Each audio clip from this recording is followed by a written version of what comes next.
I've put a lot of work into this case, Pat, an awful lot. Now, it'll all go for nothing if you lose your cool in there. Do you understand? Good luck, love. Don't let those bastards get you down. Remember, we're gonna beat them, okay? Right. Yes, I understand.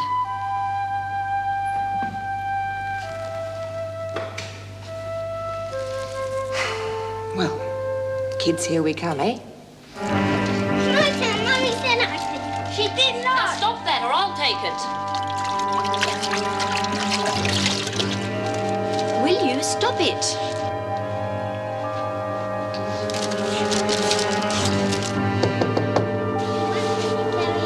You said I could carry it. For heaven's sake, give it to me. Careful.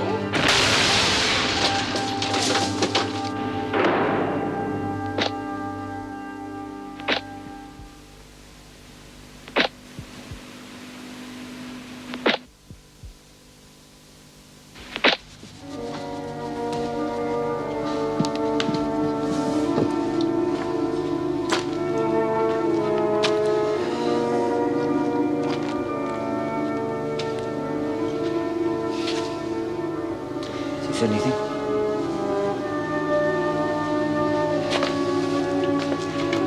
Mr. Fletcher, they've taken your wife to the city hospital. It's not good, I'm afraid. I'm sorry about the kids. Look, I know it's not the right time, but I must ask a few questions if we're to find out who's responsible. We know where the bomb came from. A man left it at hotel reception early this afternoon. The point is, this man, whoever he is, probably didn't expect your wife and kids to visit. Were you expecting them?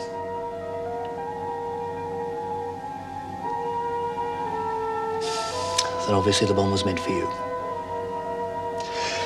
We have a description. The fellow was in his late 20s, 5'11", slim build, good looks. Light brown hair, moustache. Ring a bell?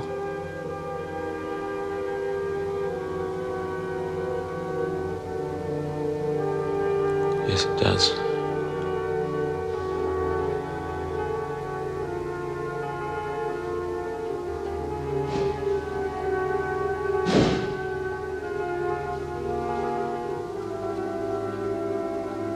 What are you doing? Waiting for you. Your bag's packed. There's no point in me hanging around here any longer, is there? Except for the money you owe me. I said I'd pay you when the job gets done. You delivered the package, didn't you? Yes. Then the job is done. We don't know that. We don't know that Fletcher's been arrested. The cops found that package. I made sure of that. But what if they believe him? What if they think the drugs were a plant? If they believe him, then they'd better not find me here, had they? Otherwise, they just might think that we set him up. Okay. Perhaps you'd better clear out. But you'll have to wait for the money. I don't carry that sort of cash around with me. Then you'd better go to the bank, hadn't you? Now, I'll come with you. Okay.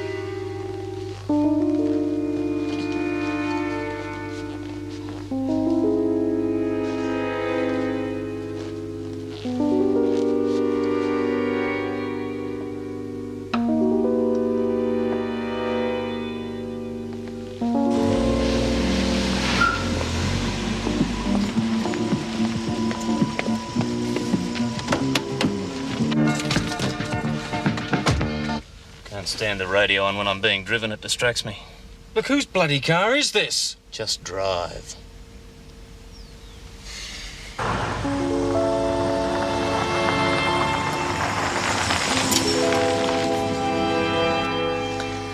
Your Honours, as you are no doubt aware from the preliminary hearings, this is rather an unusual appeal. Unusual in that it was lodged nearly 6 months after the original trial, and unusual in that, although my client is admitting guilt of her charges, there was in fact a miscarriage of justice brought about by the publicity surrounding my client's case.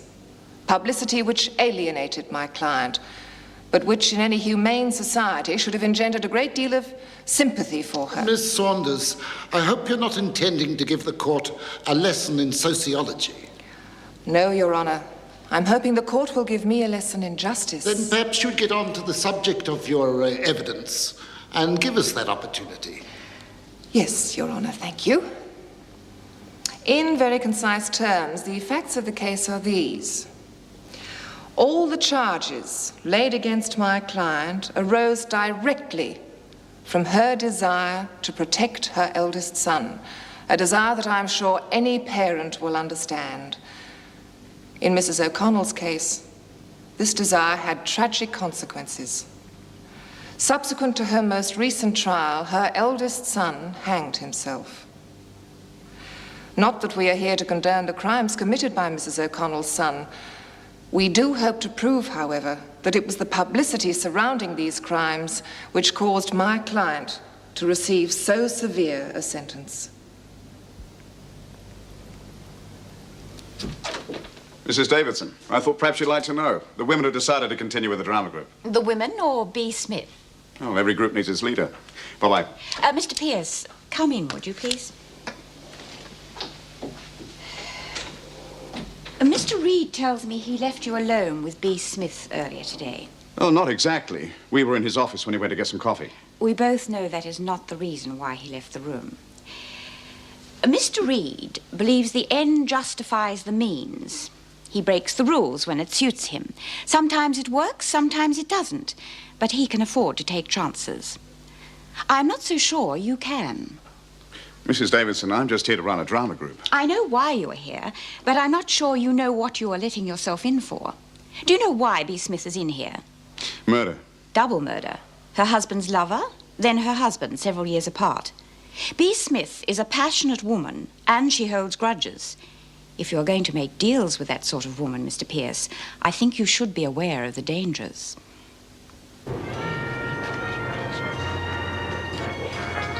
Hey, what the bloody hell's going on in here?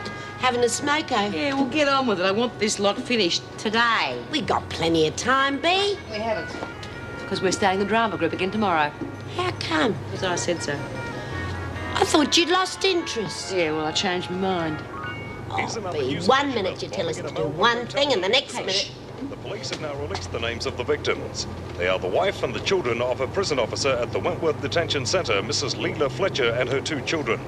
It is understood that the children died instantly in the blast and that Mrs. Fletcher has been rushed to the city hospital.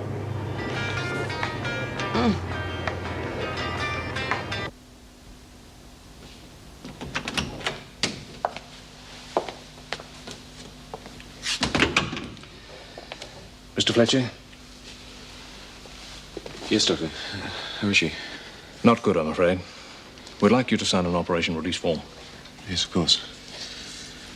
What are her chances? With the operation? Well, without it, no hope at all. That's all I can say.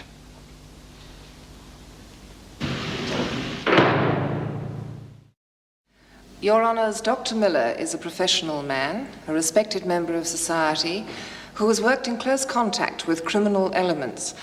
Now, my purpose in asking him here as a character witness for my client is to demonstrate that although Mrs. O'Connell has admitted her guilt and being convicted, she is not of what one would call a criminal mentality. She is a victim of circumstances that would incite any woman of strong maternal feelings to break the law.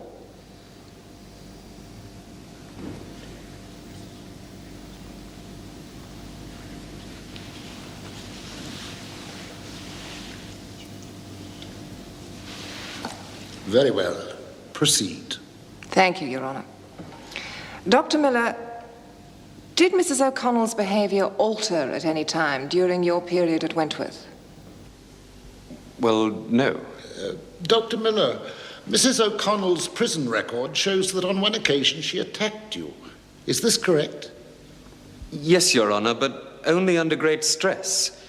She'd been working hard to get parole so that she could be with her children. After the incident with David, her son, she found herself back inside. Then when she was told of his suicide, her control just snapped. And was this the only occasion that she lost control? To the best of my knowledge, Your Honor, yes. Very well. Proceed, Miss Saunders.